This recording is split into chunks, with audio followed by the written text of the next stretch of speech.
The Odesu doesn't have time for that, okay? He has like stuff to do. He does. He's got to find his daughter. He's got to get revenge. He's got to figure some stuff out. Did you just say revenge? Kind of. I finally Watched.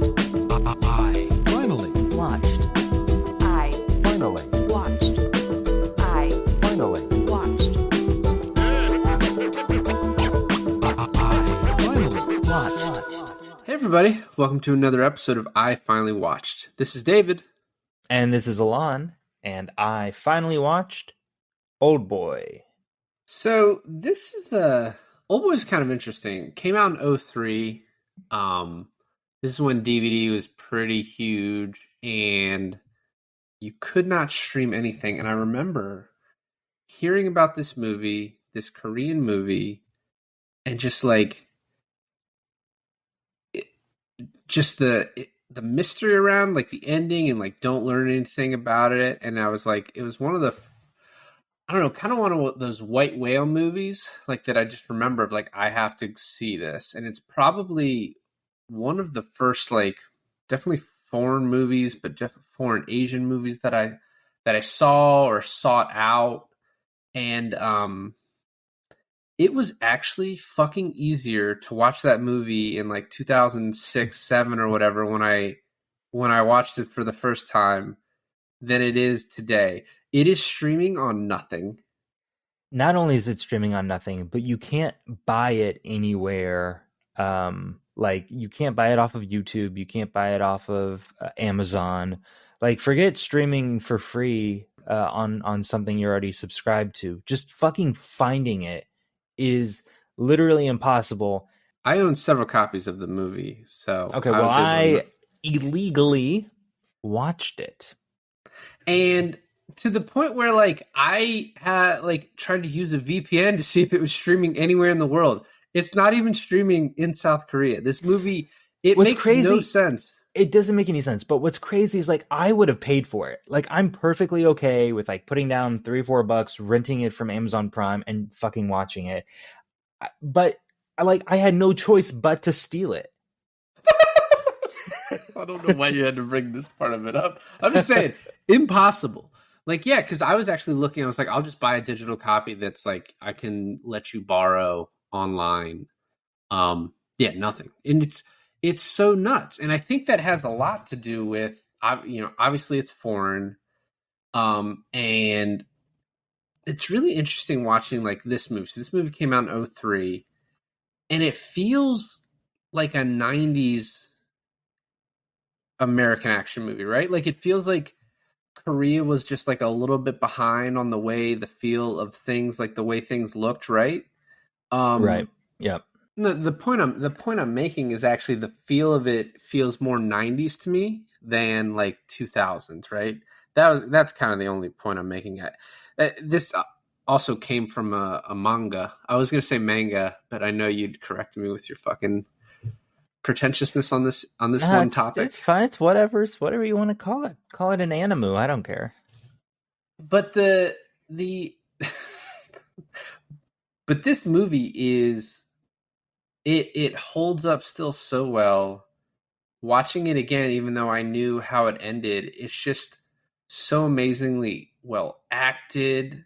It's so like what the movie tells you versus what it doesn't. Because I also watched the American remake from Spike Lee. When I first watched that version, I thought it was really, really bad.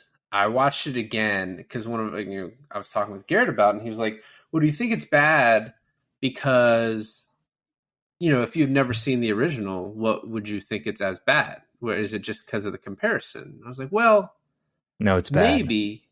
It's bad for a couple of reasons. It's like there's a tonal difference, right? So this movie, I forgot how like darkly funny it is. Right. And that's something that you just can't pull off in an American movie. Like that tone does not work. You cannot have a darkly funny incest movie in America that works. Because Spike Lee tried. Daddy! Actually, it's not the line isn't even daddy. It's father. uh, the thing about that is that I think like the incest part is not what's funny in the original movie, right? It's like the everything in between. No, Um, no, I agree, but my point is like you can't even like it's just this tone isn't something you see that works in American movies. Like this darkly funny tone around subjects like this. oh, okay. I mean, yeah, but like the beginning, the opening where the guy's like committing suicide or trying to commit suicide, and then when we catch up to that like storyline, um, as he walks out of the building, the guy falls and crashes Hmm. into the car. Like that's funny, right? Like, but in a dark way. Um, Yeah, and I don't think they could. I don't think they can pull that off. I mean, the other thing that the American version does, and I don't want to get too bogged down to that, but I do want to bring it up from time to time. Is they sort of play it straight for the most part. They take the movie very seriously, which the original doesn't do. and they shouldn't. No, and then I mean the bad guy in this one uh, is Woo Jin Lee, played by Yu Ji Tae. I apologize if I'm not pronouncing the names exactly correctly, but he's such a badass in this, Right. right? And he's got kind of this like pathos about him, and like you feel super bad for him. Um, and the bad guy in the American version is a cartoon character. I I think everyone except maybe Elizabeth Olsen in that movie is a cartoon character, and I also think Josh Brolin was horribly miscast for that role. Also, I don't know, like Spike Lee's directions giving to these actors is anything close to like I don't know what he was thinking at some points too. I don't want to get too much into shitting on Old Boy 2013. I want to kind of focus on 2003, the good one. I just want to say I did rewatch the flashback scene where the dad's shooting everyone with the shotgun from the 2013, and when he shoots his son in the shoulder with the shotgun, the Mhm. blood splatter, the blood splatter fades on screen like long after the shot was already shot. Like they're not even trying at that point in the movie. I don't know what you mean by that. Like, do you know like a fade in, right? So he gets shot and there's some like white pillows behind him. So he gets shot. It goes boom. The wall blood splatter is immediate. And then you look at the pillow and it just like fades in a blood splatter like image, like JPEG onto the pillow. So bad. I mean, maybe it's because he fell back on the pillow and the blood was seeping out of his body. Sure. Sure. Yeah, I don't actually think Josh Brolin's that horribly miscast. I wanted to tell you beforehand we should have like come up with our alternate casting. So maybe by the end of this you can think of something. But yeah, let's start out. Let's just start out with the beginning of this. The good one. The only the only other thing I want to say is, so you know that Ashley watches so much like Korean TV, mostly dramas, but then also like Reality shows and yeah, just yeah. hours upon hours. And one thing that and since I watched this movie before I met her, and then in the ensuing years, listening to so much K drama that she's been watching, the one thing that this movie has that all of those have too is just like the overpowering music. And in certain places, I'm like, it kind of pulls me out of it. I don't like it. And in other places, I'm like, oh, it's just really well done. Like the sound, the sound design of the movie. Like there's at certain points where like the sound is just completely turned off because the character has been stabbed in the ear. Stuff like that is just so kind of perfect to me. But it still has that Korean feel to it, right, with the music, which I just think is it always like lets you know what you're watching. Well, I don't have the history like you do, but I'll tell you, watching a version on Movies 123 that the subtitles were delayed about maybe 15 seconds from like what everyone was saying. I had to really pay attention to like every time they use like a name, and you know, when they say a name of a character, it's very like uh it sticks out, right? During all the dialogue of a language that I do not understand. So that's how I caught up to it. But another thing that really helped me like get like knowing exactly like what's going on was the music. Really helped me like get focused on certain things that were happening, not just visually, but like dialogue too. So that part of it actually helped me a lot. Right.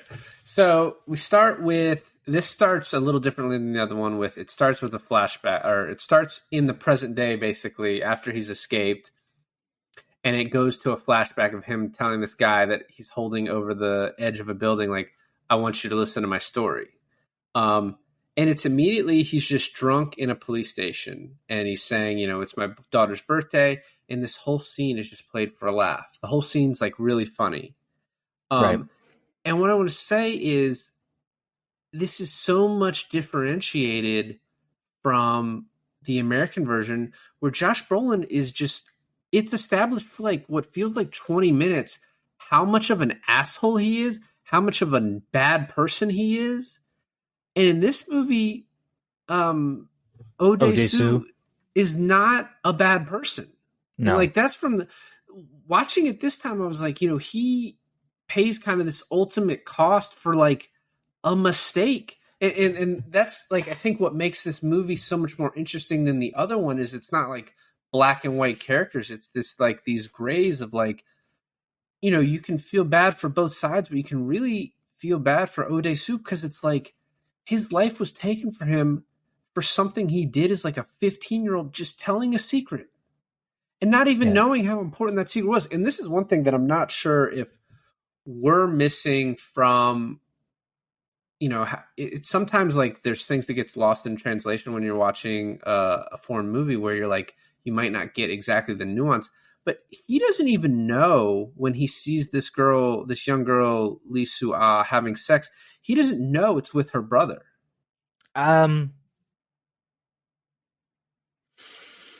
Maybe I thought he did, but maybe you're right. I But think it was we hear just him like tell because the we hear him tell his friend, right? And then when they talk about it years later, no one brings up incest, right? But then when Odesu goes to the bad guy Wu Jin at the end, he's like, "You were sleeping with your sister," and so that's like the reveal of it. But none of the parties to it who like you're heard the saying rumor. you're saying Odesu kind of then realized it was his sister, right? Because I think the rumor was that she was just a slut. Yeah, so Was the that's whole thing? Yeah. and that's like, so that's my point is like this guy blames Odesu for something that's just like 14 and 15-year-olds like spread rumors all the time and things like that. You want to know something else too? And I watched this like short video about like the meaning behind Oldboy, um, and I took this one thing away from it that I found really interesting is that Odesu's name means one day at a time. And this guy, from what we saw about him, he's not a very wealthy guy. He's like a blue collar worker Right. who has an alcohol problem. He has a daughter, he has a wife, but everything else is very like humdrum in his life. And then you see what's his name, Wu Jin, the villain of the Yeah. story. He's super rich, right? Yep. Like he's crazy wealthy, and for what seems like an unfathomable upper hand that Wu Jin has over Odesu, it's like it's unfair. Like not anyone, right, has the wealth to keep paying someone to put someone in prison for 15 years and then like keep that going for all that time. And then the hypnotism and everything like that is insane. And so it's like it puts it puts us as the audience like really sympathizing with Odesu even more because you're like you're being bullied by this guy who has unlimited money and power, you know? It like puts the odds so much stacked against him. Right, and with Brolin, you're like, oh, this guy's an asshole. Like it's common. It's like we're with him because we're seeing him learn a lesson and him develop. Whereas this just normal guy who talked too much as a 15-year-old is, gets put in jail, his wife murdered, and is tricked into sleeping with his daughter. Yeah.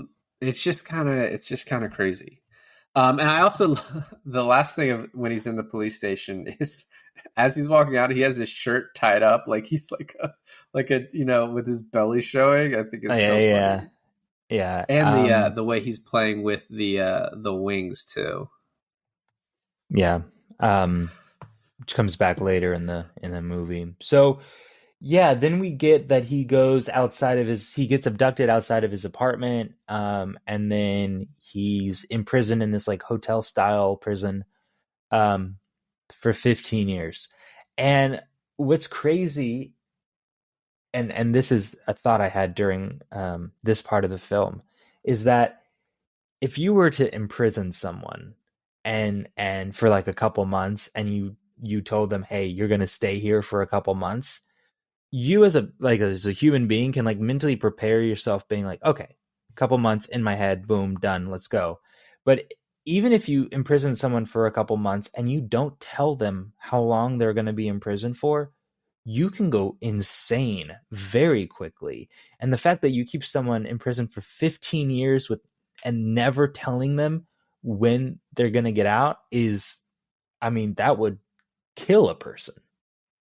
No, exactly. And I think the movie mentions a little bit at one point that like, oh, we can give him drugs so that he doesn't go insane and try and kill himself. And the movie's pretty subtle on like they don't show him doing it, but a couple times we've seen him dragged out with like blood on his wrist, and then like later on there's like marks on his wrist where he's cut himself. So there's definitely like suicide attempts. I just like the fact that this just gets right into the imprisonment. We're like less than 5 minutes in when he is kidnapped and he's Yeah. taken.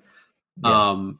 And I also really like the use of narration in this. You might see it. Some people always will see narration as a little bit lazy, but I think it's just so well done. These little lines from him when someone says something to him, and we just get his internal thoughts.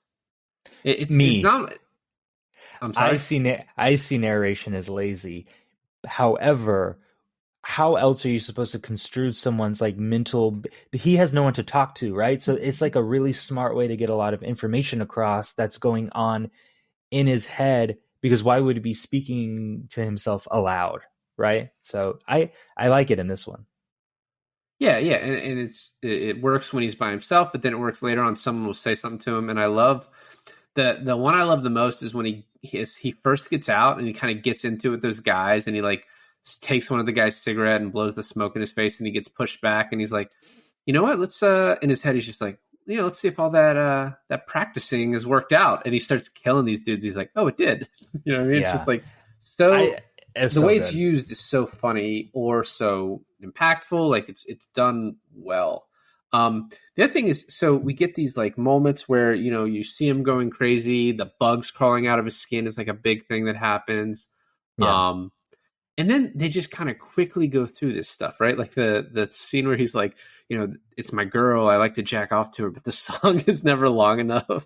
So like it's like sad but funny at the same time. And Right. I think his transformation is so good.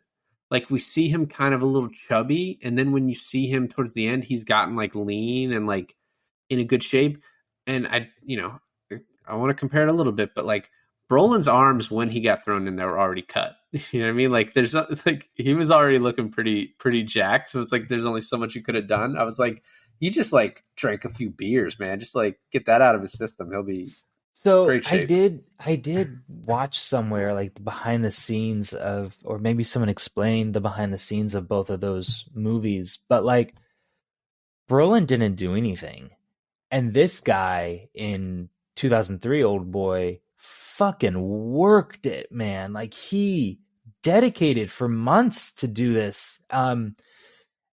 It's just like the what's the saying? Like you see the work and the progress or something like that, right? Like you put work into it and you see the results, and man, do you see the results in the Korean one. Yeah, and like I love like Spike as a director too. It just seems like not it just seems like this thing like it was a little bit just thrown together. And there's a lot of stuff that I think I like from it. Um but there's You can just a just lot say of you can just say Elizabeth Olsen and her being naked, and that could start and end of the things that you like. It starts and ends the things that I like about it. no, I disagree. I think you should have watched it again and not just the scene where, the incest scene. I think there's a lot of other Father, stuff. There's there father, no. it also it's fairly faithful to this version, but there's a couple changes here and there that I think in the main one, and this is like it's not a stance I'm taking, but it's completely different if you have like this brother sister thing where you think they're in love and you're like that's wrong, but it's not as like disgusting as a father who's fucking his children, right? It's just like a complete left turn that you're just like, oh, okay. Like, It's almost like Spike Lee was like, or whoever wrote this shit was like, let's see how bad we can make it, and somehow that would like us. Here's my theory: is that they made Josh Brolin's character so unlikable that they had to like up the ante for someone else just to make it seem like Josh Brolin is a character we can like root for. yeah, because it's almost like it's almost like Sharlto Copley like is like mad that his father, that his lover, his father who abused him was killed because of Josh Brolin, rather than in this version, he's like, I was in love with my sister and she killed herself because everyone thought she was a slut because of you. You know what I mean? It's like Yeah. one is like you're like that's not it's not good, but it's like you were at least being just it's fucking different. All right, like No, no, no, no. I agree. Now, one of the funniest comments that I read on that flashback video is how he didn't wake up from his nap by the two shotgun blasts that were in like the floor above him, but the quiet footsteps of his father approaching him is the thing that woke him up and like, oh, he takes off his belt buckle. It's so fucking creepy. That scene is so fucking creepy. Um, so we're back to this movie, and he's making a journal of all the people he has offended. And he's like, "This is my journal of evil deeds," and it's pretty fucking full. But I think if you're by yourself for 15 years, you can probably come up with like a lot of bad shit you've done when you're playing it through your mind. Oh, sure. Like even the smallest thing, like I stole this dude's pencil once you know what? It never was explained that if that guy's name or that girl's name ends up on his list. I don't think it was. And I want to talk about that at the end, but I don't think it was. And then he just decides like, oh, I'm gonna get better. He starts training, gets, trains himself in fighting. And then he's like, he's got an escape plan, and he basically gets this brick out, and he's actually able to like feel rain, and he's got this hope, and he's 14 years in. And I love that he's like, what if I pull all these bricks out and I'm like 50 stories up? And he's like, you know what, at least I'll be dead instead of in here, so whatever. Yeah. And then he's out, and this is where the start of the hypnotism happens. And I think had a problem with it, where I was like, it's not, I didn't remember it, but then in watching it I'm like, it's not that important to the story. It's kind of like a little tiny sub part, and then there is the hypnotism at the very end, which we can talk about. But this part of it is more just like Ode Sue thinks it matters a lot more than it actually does. So I think the problem that I have with the hypnotism is that when he gets out and he meets Mido. I don't know why I thought there was an N at that name. Mido. When he meets Mido and they go on like their little adventure, one of the things they do is they look up his daughter, and there's all these records that she was like adopted and blah blah blah blah blah, and so it eliminates like not only him as like finding his daughter, but eliminates us seeing the twist in the end that Mito is his daughter. And I was like, but that's weird, right? Because wouldn't she have some memory of her mom being killed or her dad leaving, or like why isn't that? She's 3. She was 3 when it happened. No, but like even her backstory, like why did they look up his daughter and it had this entire backstory, but like none of it was her? Like why didn't she? Anyways, my point is that problem, that plot hole, or that plot device is explained by hypnotism, and I don't like that. Now, I don't think it is. no, it is. They say that they hypnotized her to forget about her upbringing and her tragedy when she was little, and that's what they're talking about there. I don't remember that. And also, it doesn't. She was 3, so it doesn't matter. Like, she was But so young. what? So they faked the records that they found?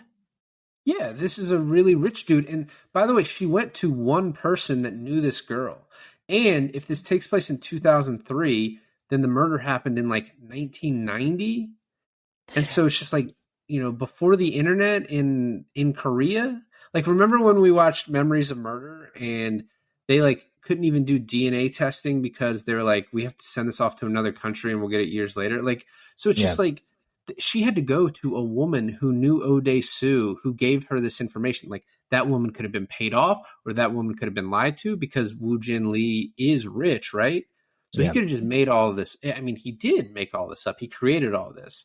Now, I do think the hypnotism adds to it, but also, man, and this is like probably when I should have brought up my wife's love of Korean dramas, but like hypnotism, amnesia, long lost relatives, like all of this is standard Korean plot devices. Got it.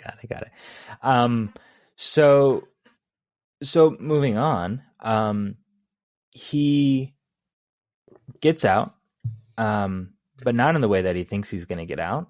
He is like put in a box, and the box is, so I like too, it's like, isn't it in the Brolin one, he's put into like a field, and then in this one, it looks like he's put into the field, but it's like on the roof of a building. Yeah, and the hypnotist actually says, picture yourself lying in a field, endless grass, and then it's like, it's a 4x4 foot of grass, like just enough to hold them in it. So yeah, I actually really like that. And the Brolin fight scene is like, it's definitely more graphic than this one with like the breaking and all that, where this is like, there's some of that, but it's just like more badass. I don't know. The choreography in this movie is so good in all the fights. Because it's how a guy who never fought but thinks how a fight would go fights.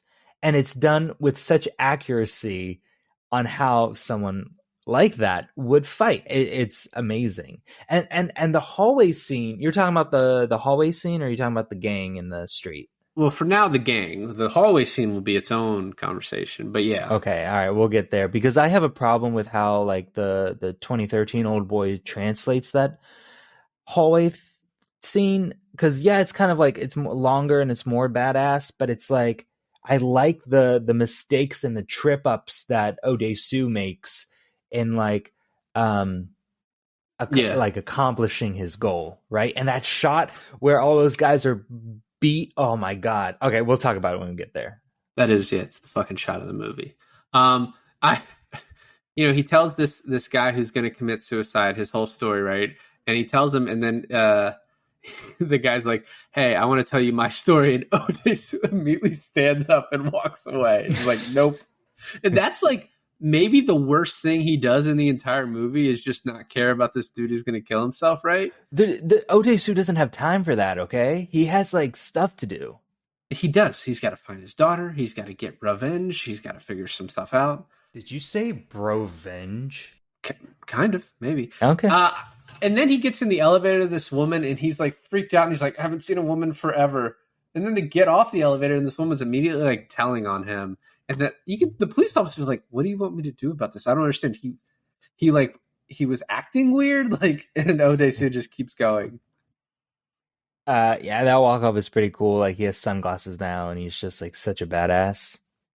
So we get to this first fight. The camera work on this first fight is so awesome. Like the way it follows, he gets pushed back and does this flip. It follows up to him and just it's. We already talked about the choreography, but the way the camera follows all of it, and what I really like about the Even when the camera doesn't follow it, right? Like when someone is kicked off screen, it lets them be kicked off screen, and then it kind of pans towards the action, which it's just so good. And the other thing it does is, and I watched it carefully this time, is like I never felt like, oh, someone was waiting for their turn to get their ass kicked, which you see in a lot of fights Yes, with one on a bunch of guys. It was more yes, practical where like a dude was in the way, and specifically in the hallway, he got attacked by a lot of people at once. And it and never and felt like people were waiting their turn. well, okay, hold on, because I did want to have like a whole conversation about the hallway, but I do want to mention that it did seem like people were waiting their turn in the hallway because they were so fucking scared of him that they didn't want it to be their turn to fucking fight him. And that's the only way like the one-on-one stuff is like believable. If like the people themselves are hesitating because they're so terrified to fight this guy, right? Well, and one thing though is they were doing is they're on either side of him, so they're they are scared of him because they just saw him take their boss's teeth out, and they're like waiting for him to attack one side so the other side will attack. You know what I mean? So that in that respect too, I do Yeah. love when they call him Dick Shit, and he's like Dick Shit. They never have swear words on TV, you know. Yeah, yeah. And then later he automatically goes to this sushi restaurant. He's outside of it, and a guy hands him a wallet and cell phone. And I love the guy's immediately like, "Don't ask me anything. I don't know anything." You know what I mean? Like I'm not I going to mean, the know guy anything. looks like a hobo. The guy is probably just paid off like right then and there. Hey, go to that guy, give him this, and Oh, for walk sure. off. Yeah, for Yeah. sure, absolutely. And then he sits down with the sushi lady, and I wasn't sure if this was the daughter right away. But they do make it fairly obvious. Like if you know what the story is, then you're like, okay, yeah, that's the daughter. And he's like, I want to eat something alive, and that octopus scene, man, I like that'd be so tough for me to do. Like I can't eat a live octopus. I don't think I could ever do it. I don't know if you've ever seen. I don't think you've ever watched The Boys I have not. on Amazon Prime. But there's this Aquaman type character called the Deep, and he's kind of like he's I've an seen the idiot. memes. Okay, he's he's kind of a douchebag idiot kind of guy, and the real villain Homelander kind of likes to torment him, so he displays this whole like sushi dinner uh in front of him, and he's like, I can't eat this, these are like my friends. And he had sex with an octopus in a fish tank kind of couple scenes before this, and that same octopus shows up on the plate alive, and Homelander basically says without saying it like, go eat this octopus live or I'm gonna fucking kill you. And so it's this whole thing where he has to like eat his lover basically, and it's so gross. And after watching that and then watching Ode Sue eat this octopus that he has no physical connection with was nothing to me. I was like, whatever. Like maybe if he had sex with the octopus, but he did not. So He ate out the octopus, then ate the octopus. yeah, exactly. So he gets a call from this guy. He immediately notes the bad guy, and he's like, "I'm a scholar. I'm studying you." And I couldn't remember. I couldn't kind of follow what was the. But later on, you learn that like there was a word that she was supposed to respond to that he said. I mean, like there was a cue that the Yeah. hypnotism worked on her to where she like, but she grabs his hand at one point. And the other thing from this phone call that I think was important, and there's a couple of cool quotes from this, like earlier he says like, "Laugh and the world laughs with you, weep and you weep alone," which Yep. to me sounded like a Watchman line from Rorschach, Yeah. Yeah. which he probably stole from this. Exactly. And then the other one was like, "A grain of sand or a rock both sink." I've really truncated and shrunk that line down. It was a lot more beautiful in this, but that obviously plays a huge part in the rest of this movie, and it's something I disagree with applying to here. Like I don't think you might send The Rock to jail for 15 years, but the grain of sand probably doesn't deserve it. Well, we can get into that. I think the point of saying that is that the it They both affected had the same him, effect. Yeah, yeah, it killed his sister. Whether he intended to, or not. the result would have been the same. Which is fine, Yeah, but that's interesting. So yeah, so he faints at the sushi restaurant, and so that's when Mido takes him home and like takes care of him. And this is all kind of where like their romance starts. Um, if but you I want to call had it that, this I had the same feeling like when we watched Halloween 3, the relationship between Tom Atkins and Ellie, right? And you're like, I know he's not cheating on his wife because his wife and him are divorced, but still feels something wrong with this relationship. Uh, Same thing here. And it's like, even if you know the twist, or if you don't take the twist into account, it still feels like a weird relationship. it's the way it's done in this is kind of it definitely isn't a thing you could do in the U.S. in 2022, because there's an attempted rape and it's sort of played for laughs. Right. And then right afterwards, he says, it's an unforgivable sin. I need to leave. And she like takes the blame for it. And she's like, eventually I'll let you sleep with me, just not now. I'm not ready. Yeah, but then And when I eventually do let you sleep with me, I'm gonna resist, so you just keep fighting. Like it was weird. yeah, and I But then it could mean, have been the hypnotism talking. You don't know. I don't know. Anyway, just like that part is something that probably people will have a problem with. I do think there's some other funny parts in this. Like at one point, he wakes up and sees she's going through his books, and he like hits his head as he goes to grab them from her, and that was just like a total accident that they left in. And then he's like, "What are these pills?" And she's like, "They're suppositories. You were passed out. How else was I supposed to give them to you?" It's just like, oh. Yeah, And then right a after this, lot he of finds out that his daughter was adopted in Sweden, and Mito's like, "Well, what are we going to do? Or you want to call her?" And he's like, "Well, first I have to kill this guy." So he has to find out. And in the 2013 version, the dumpling part of it's presented up front, right? Like you see Josh Brolin continually eating dumplings, and he's like yells at them like, "No more dumplings! I fucking hate the dumplings!" Whatever. And then later on, when he shows the dumplings, it's like, oh, okay, he's going after, he's going to find them by the dumplings. In this one, he's like, I have to find this guy. And he goes to, an Asian restaurant. And then there's a flashback to him eating the dumplings. So that's the connection. I think I like this better, even though you could say it's a little bit of laziness. Like it's almost like an afterthought the way it's done. But I think this is just more clean. Instead of like having these weird part, like dumpling thing in the beginning, the movie, it's so funny because this movie's 2 hours, which I think is I think it's a little longer than the 2013 version, yeah. and yet, yeah, it's 15 minutes longer than the 2013 version, and yet it feels like so much cleaner and tidier getting to stuff. And I think like they take care of the beginning so quickly that they're able to focus on the rest of it, which is the important part. That's called good writing. Well, it's all from a manga, so how much I credit mean, do I give? there you go. A lot. Um, yeah, man. So we get to this point, and it's so funny because I've seen bits and pieces of this up till then, and now this is the only time I watched it all the way through. I've seen reviews of this movie. I've seen the Josh Brolin 2013 film, and I never quite got like why is it called Oldboy, and it really hit me this time. Why it's called Oldboy, but did they have the same explanation? Because I was like, I feel like Oldboy is like if you say, "Oh, we're like old boys from the same high school," that's like a Korean thing, but that's not mentioned in the Brolin one, is it? No, no, and I didn't really catch it in this one either. I probably should have looked it up, but It was at the end when the confrontation and the guy's getting dressed in his like super cool he's like, closet. "Oh my god, that fucking closet, just amazing." Yeah, and he's like, we're old boys from whatever high school we're from. We're evergreen boys.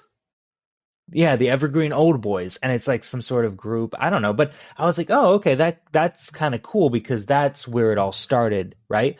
Um, and I don't think they do that, and I think the only reason they call the 2013 Old Boy is just so you can connect it to the original. Yeah, I mean, fucking obviously, right? No, but I'm saying Um, if you name it something else, this movie would probably have just that movie probably would have just sunk.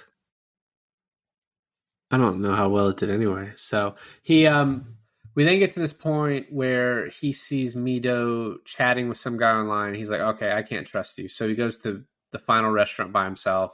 This is the one.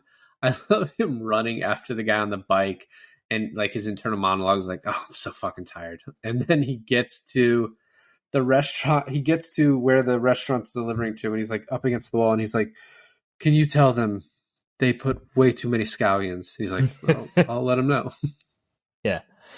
And then he figures out that I guess it's like a operation in that restaurant, right? And so it has like a crazy amount of security. No, no, no, Well, no, wait. not the restaurant, the prison. But how does he know the prison is the prison when he gets to the So he, restaurant? because the dumplings match, he's like, so they ordered all the way from this. I mean, it was more obvious in the 2013 version because like he eats the dumpling, he's like, this is the place, and then he looks up and some dude is ordering like 50 meals. He's like, okay, what else could that fucking be? Um, Oh, okay, I get it.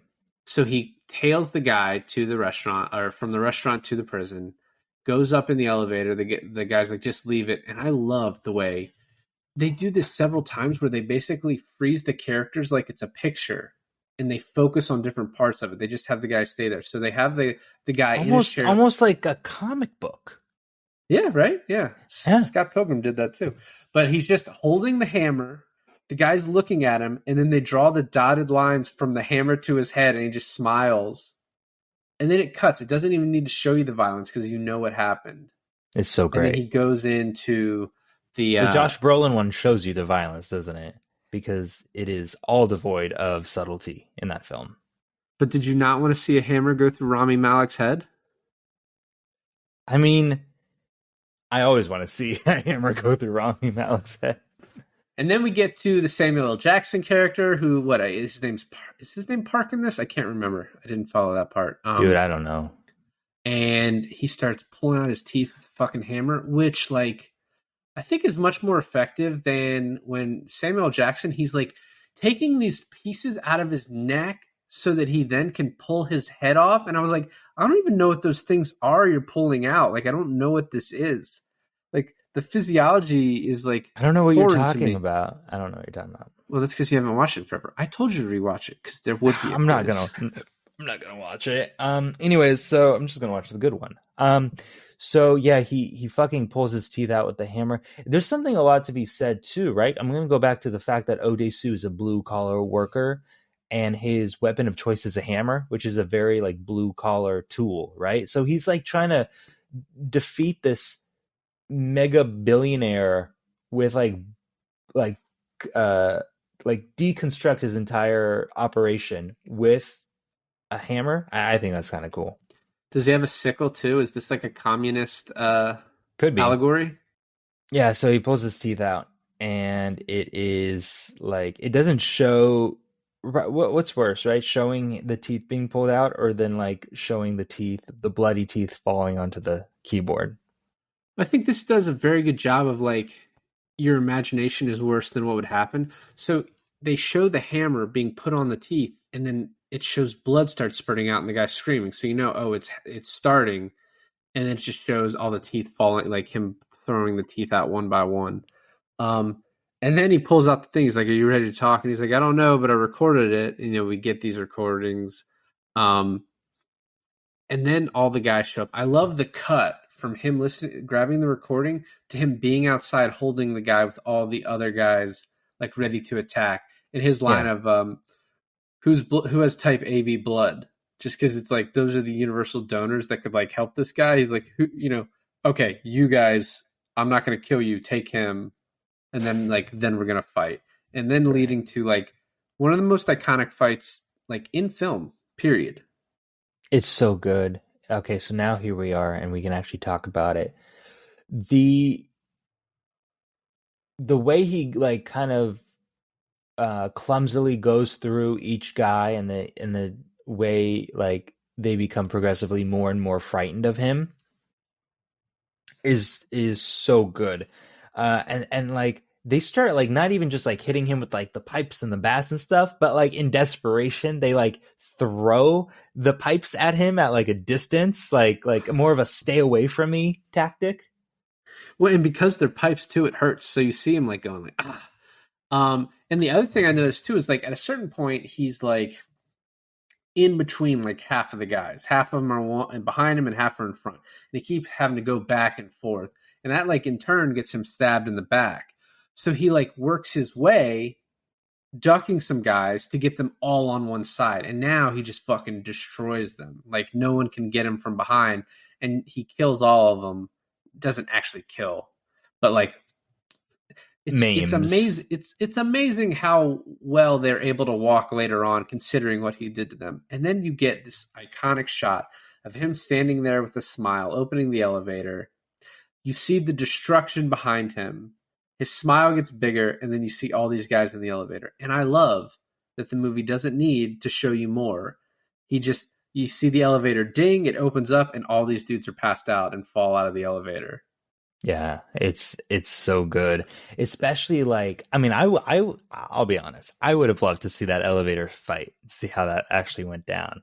But no, just the ding of the elevator, the doors opening and all the bodies falling out is just a beautiful thing. It's like this guy is now unstoppable. Um Just and watch I the Winter love Soldier elevator fight, it's good. Elevator fights are great. Um the him walking down the street. Oh, this is great, right? Him walking down the street and then covered in blood and then fainting, and then getting help by that guy, that random guy, in the taxi. Um, that was that just a random dude or was that the guy? It's the bad guy. It's the bad And the guy, movie, right? yeah, the movie does a good job of like not trying to hide it from you. It like lets you know that that's the dude. Yeah, that's what I thought. He was in such a different getup than when we see him later in like a real nice suit, so it was kind of hard to recognize him. Well, and he But uses yeah, his name. He says Ode Sue, and that's like Ode Sue even realizes, oh shit, okay, this might have been the guy. no, but could have been the guy. It could have been a guy he paid off. You, as the audience, at that point, don't even know, right? Yeah, So, yeah. You don't know. I guess it's hard for me to tell because I knew, just from having seen it before, that I knew this was the guy. So it is hard to tell. But I don't. You don't actually know for sure, but I think you can assume. well, yeah, but I mean, the guy does have henchmen, especially that blonde guy. That's like really like his number one right hand man. Um, so this guy has a lot of people on his payroll, but it was so good, like the reveal where he uses his name and then sends them off in the taxi. Um, Yeah. and then he knew he was close, right? Like he can't give up now. Well, and then the bad guy even says, and I think in a scene, he's like, "All right, he'll go to the internet cafe tomorrow." And so he goes to the internet cafe where he finds his friend who we saw in the beginning.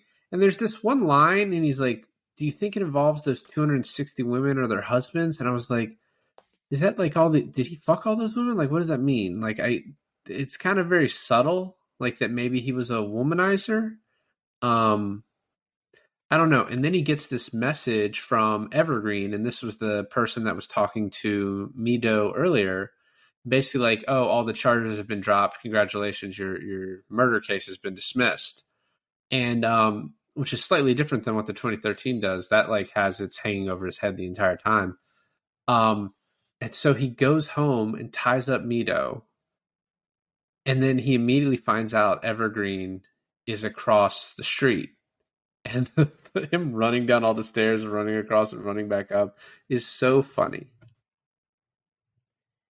Yeah, and that's another way that they kind of like they do like it's not slapstick, but they use the physicality as comedy. It's very well, might I add. But yeah, um, so yeah, PS, he goes. PSH could have done those parts of the movie. Yes, that's true. Oh man, he would have been a great because he's very unsuspecting. I don't know Yeah, if and he if could have he gotten if into the shape though. I don't know if we've seen him get in that if we had seen him get in that type of shape, but yeah, like Yeah, he would have he could play a lot of the roles that it's Min Sik Choi. He could play a lot of the roles that he played. He's got that ability, I think. So he talks to Evergreen. He finds out he's got 5 days to find out who I am, and he's if you do, I'll kill myself instead of Mido. Um, and Odesu is just basically about to fucking torture him. And the guy tells his right hand man, who we find out is Mr. Han, he's like, just stay back, whatever.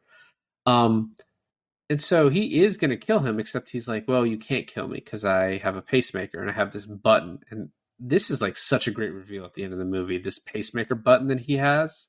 yeah. He's like, I have this button that if you start to torture me, I'm just going to kill myself, and you can't do Imagine anything being so about it. rich that during your surgery that you're getting a pacemaker installed, you can pay the surgeon to put a kill switch in your body. They live a different life than us, man. Yeah. Why would you need that? I don't know, but I just like to have the option. Yeah, so he's like, and here's one of the reoccurring themes of the film that kind of is introduced right here, but it's really like from the beginning is that the only like prison that he was ever in is the prison that kept him away from the truth. So even though he physically got out, the thing that keeps him going is not really revenge, but it's finding out the truth. It's not finding out who put him in there, it's finding out the why. And I thought that was the interesting part. And that was what kept me really invested because I knew about the whole the daughter twist, but I did forget about why was he put in there in the first place. So yeah, that's I feel like that's the biggest reveal of the film, not what happens to Odesu later on. Yeah, I agree. I mean, I think all of it adds up to it. And I do love the line of he's like, Woo Jin Lee is like, revenge kept me from being bored, so you should try it. You know what I mean? He's like, but then it and occurs again when he's like, what happens when you have your revenge? You have nothing to live for, Yeah, exactly. Yeah, which we'll talk about.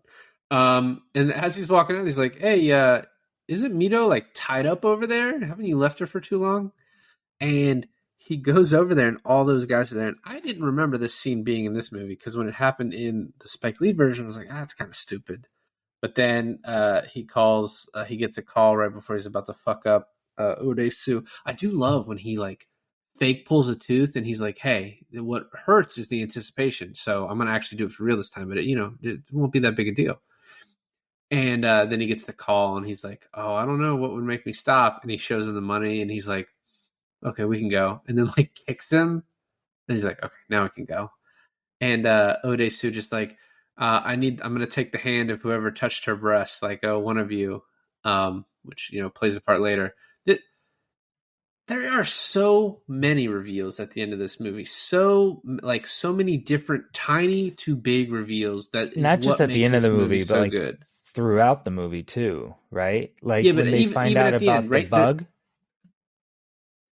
Yes, well, correct. There is the bug, but right, like at the end, there's the pacemaker. There's the fact that Mr. Park gave up his hand. There's the daughter thing. There's the incest thing, like with the actual reveal, like all of it. There's like 4 or 5 different things, which like each time you see it, like, oh my God, like it. There's the big ones, but then there's the other stuff. Even if you know that, that's just like that's a perfect way to do this movie. So they decide to run, and Mito like is in the car with him, and she's like, did he really say he's gonna kill me because you love me? And then she starts singing the song. And at this point, I didn't remember the hypnotism part of it, but I'm like, this is almost like it's not a self-fulfilling prophecy, but I think it's kind of similar where it's like, Woo Jin Lee is like, oh, or Lee Woo Jin is like, you love her, so I'm going to kill her. And it's like, have we even really heard him say he loves her yet? Or is he like, he's planting this in Odesu's head of like, you love her, so I'm going to kill her. And he's like, do I love her? I guess I do love her. And then she starts singing the song. Yeah. And at the same time, you see the bad guy, and he's like, he's like, do you think she already is in love with him? Like it's it's kind of important to him. Which the way it's done in the other version to shit on it just a little bit more is like when the bad guy's watching, he's like at the sex scene, he's like his acting is so fucking weird. It's just so that character is so weirdly portrayed in the movie.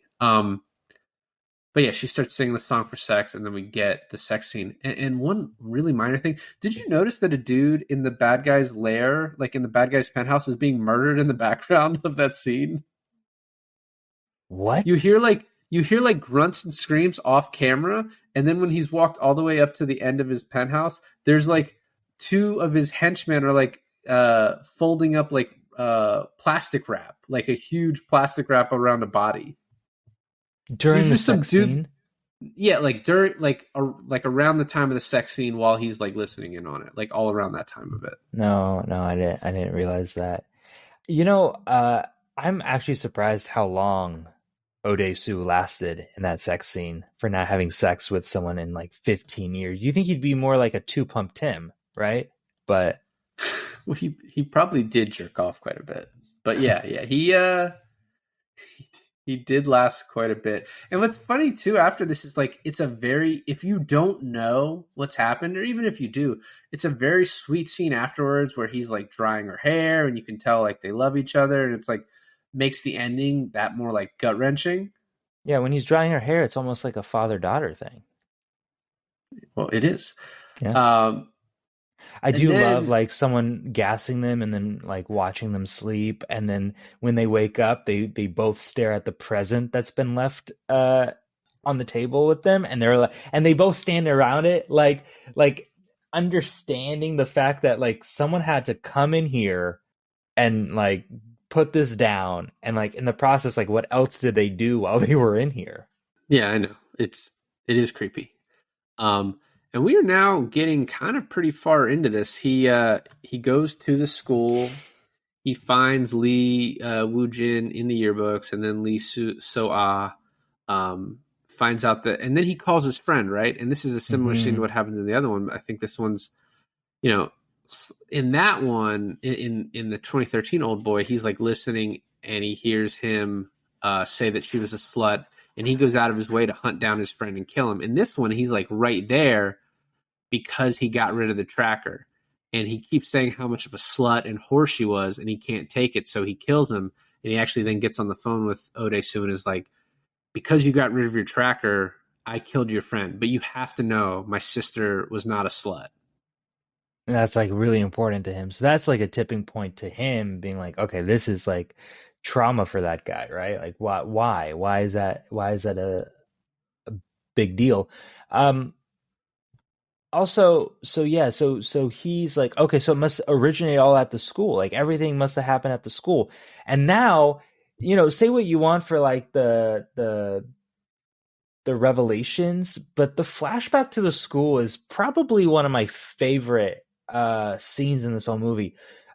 Even more than the fight scene in the hallway, because like the way this is shot and like the slow build of the reveal in this flashback at the school is so, the way it's shot alone, bouncing back and forth from old Sue to young old Sue is brilliant.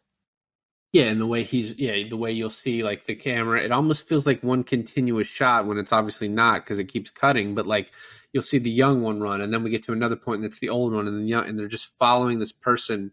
And then when they finally see it, what's happening? And he only sees the one side of it. To me, is the way I see it is he sees the woman. What is it? Lee Sua or Sua Lee? Sees her basically having about to have sex with some guy, and he kind of then goes to tell his friend, and that's sort of it.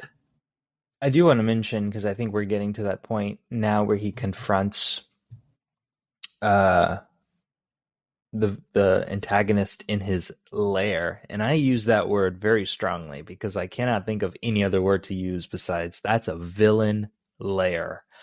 um but I really quickly want to talk about the use of reflections in this movie.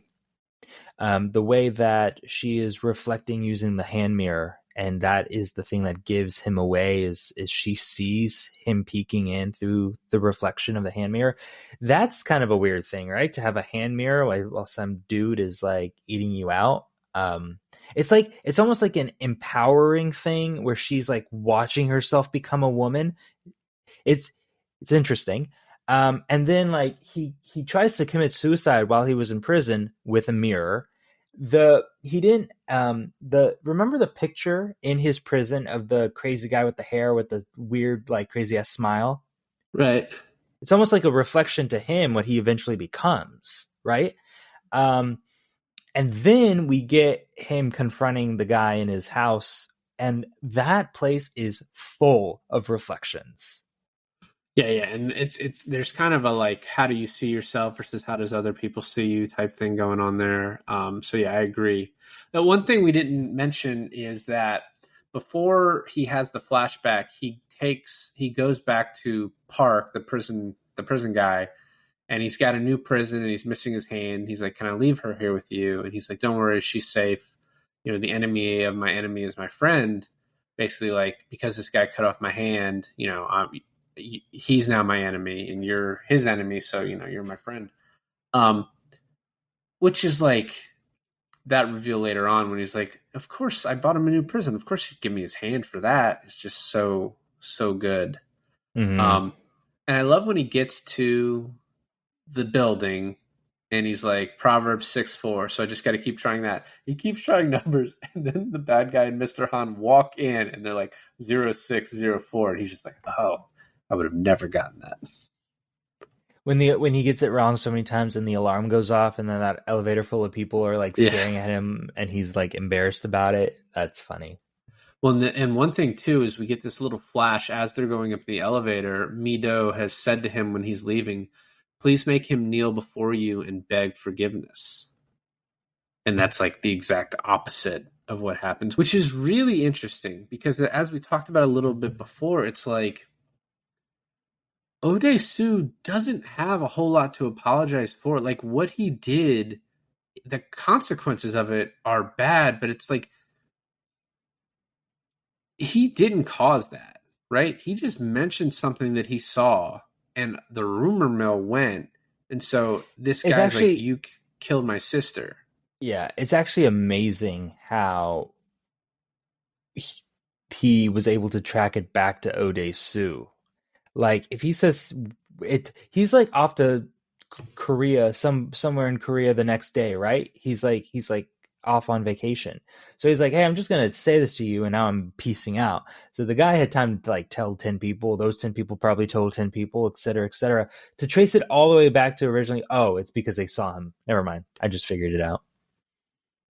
Well, one thing I'll say, the sister saw him, but we don't know if she told. But when Odesu was talking to this lady about like, oh, who'd you hear that rumor from? And she's like, calls her friend. She's like, she said she heard it from Juwon No, and you should know how he knew. Meaning that everyone knew that Odesu told Juwon, who told everyone else. Wow, Junwon is a little snitch. Yeah, he fucking deserved to die, honestly. Of the people who deserved something, that guy, he should have gone to prison for 15 years. But, yeah, well, that would have been a much different story. So he gets up there and he's like, you slept with your sister. And what's weird is like, Lee Woo Jin is like, get him about the, telling his henchmen to kill Odesu. Odesu kills them very easily. With and the then toothbrush. he goes up to the white-haired guy, Mr. Han, and he gives him this weird smile and is like, you could just talk. And then, he decides, okay, yeah, I will talk, right? Which is, he later on decides not to. And then we see what Mr. Han's basically just been packing this mad skill this entire time that we did not know about. And it's presented in a really funny way. Yeah, not his dick, yeah, his ability to fight. Yeah. So, and this is where we get this line too, where Odesu's like, asks about the hypnotism, and he's, Lee Woo Jin is like, you didn't forget because of the hypnotism. You forgot just because it wasn't important to you. It didn't matter. My sister's life didn't matter. And your tongue got my sister pregnant. And which didn't actually really. It was just like a fake pregnancy. He's like, but you're talking made her think she was pregnant, which made her kill herself. And then he's like, well, is that? He's like, no, did you kill her? Because the picture, she couldn't take that of herself. And then we sort of get his flashback where he's like holding her, and the sister's like, no, I want to die. Just basically let me. You know what's so interesting is him holding her over the dam is very reminiscent about Odesu in the beginning, holding the guy over the building. Yeah, and Odesu in the beginning saved that dude, and then the guy just wanted to jump again. So Odesu, not a bad guy. You can't save someone who doesn't want to be saved. And then we get to the big reveal where he starts talking about post-hypnotic suggestion to make people fall in love. Still wasn't easy. And he gets this really cool line where he's like, the question isn't, why did I imprison you? The question is, why did I release you?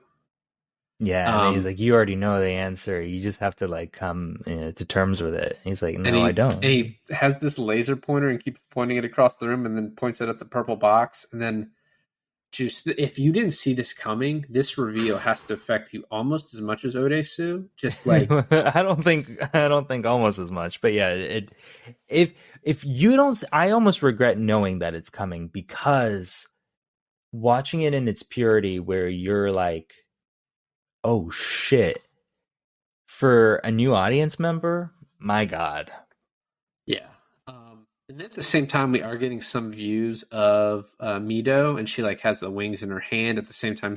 That's kind of the giveaway. Like, we see the scrapbook, but then at the same time she has the wings. And then there's this one point where she starts flapping the wings the same way he did in the first scene when he's drunk. Yep. And he then goes to kill him, and Mr. Han just keeps throwing him fucking everywhere. Yeah. And there's this really cool part where Mr. Han goes to throw him one more time, and you see this quick stab motion, but you don't even see it. I missed it. Before you mention that, I want to talk about how he throws him against the window of the skyscraper, and how the window starts cracking, because I thought that was really cool too. What do you want to say about it? That the window starts cracking, and I thought it was really cool. It's like a reflection of yourself, but it starts breaking, like fractals of yourself, you know? So there's this really quick stabbing motion, right? Yeah. And then you just see the blood coming like slowly out of his ear, and Mr. Han fucking loses it. And this is where like the music cuts out.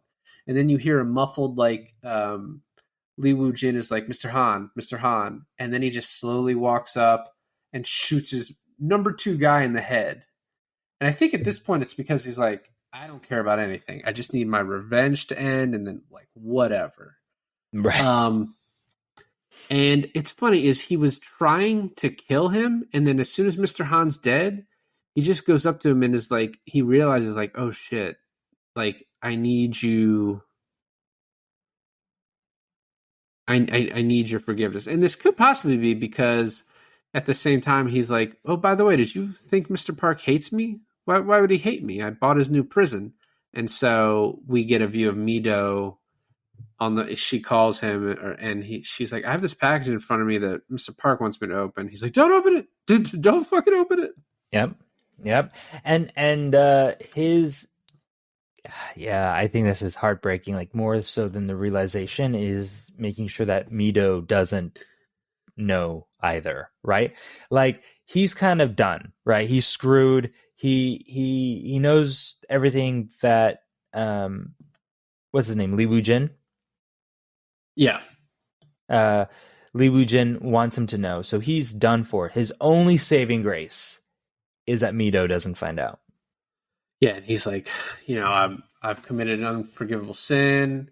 I'll be your dog. He licks his shoes, and the way Wu Jin has to like cover his fucking laugh as he's licking his shoes is just like, this is so powerful. And then the fucking tongue cutting.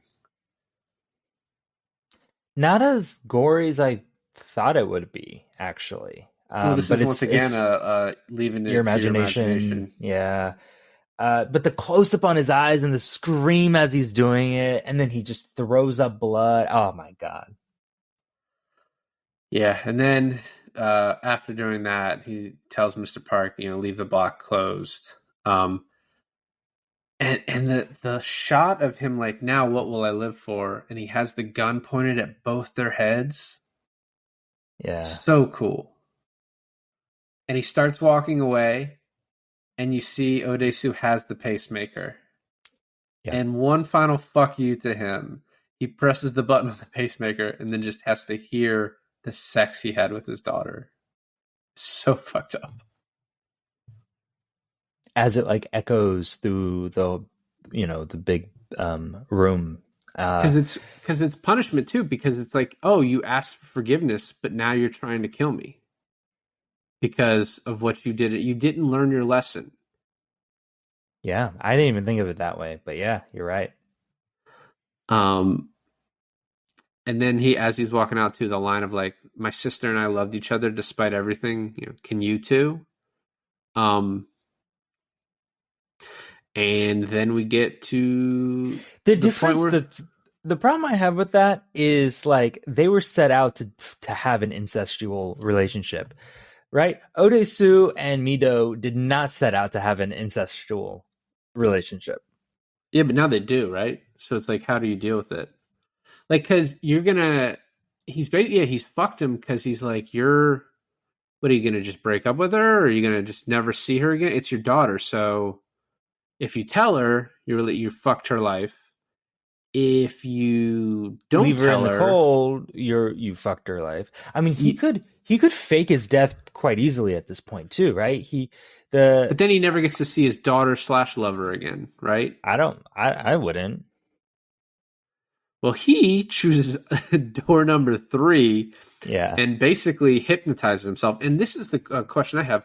So the hypnotist is like, there's no reason I should help you, but this last line of your letter, I'm no better than a beast. But don't I deserve to live? Which he took from the guy in the beginning of the movie who killed himself. And I'm like, that's kind of harsh. Like, because as a 15-year-old, he spread a rumor that was true. Like, he doesn't deserve to live. I think this is an important lesson to everyone watching is don't fucking spread rumors. It wasn't even a rumor. He just told the fact. Mind your own fucking business. That's the lesson. And even in the flashback, he told the Juwan, no, like, hey, don't tell anyone else about this. Yeah, they keep being like, "Oh, cut out your own tongue. You have a big mouth, dude." He told one person. Juwang told the fucking entire school. You're absolutely right. Who's the one with the bigger mouth? Juwan got to be a successful businessman for those 15 years. Although he did die because he called the girl a slut, so he did get what was coming to him. I like the way the hypnotist describes, like, there will be 2 of you, and the visual representation of this. The and monster.